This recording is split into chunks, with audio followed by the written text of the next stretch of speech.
Sambar app எனக்கு.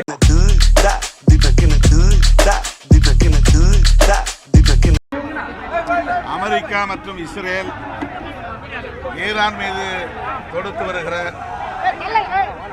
இந்த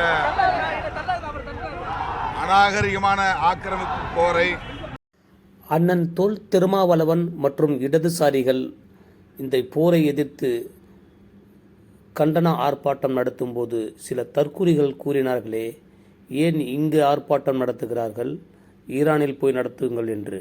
அதற்குண்டான பலன் இதோ.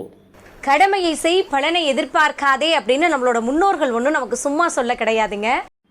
இந்திய ஆயில் கப்பலை அனுப்புவதற்கு இந்திய அரசு காரணம் அல்ல, இந்திய மக்கள் எங்கள் மீது வைத்துள்ள அன்புதான் காரணம் என்று கூறியுள்ள ஈரான் தலைவர்.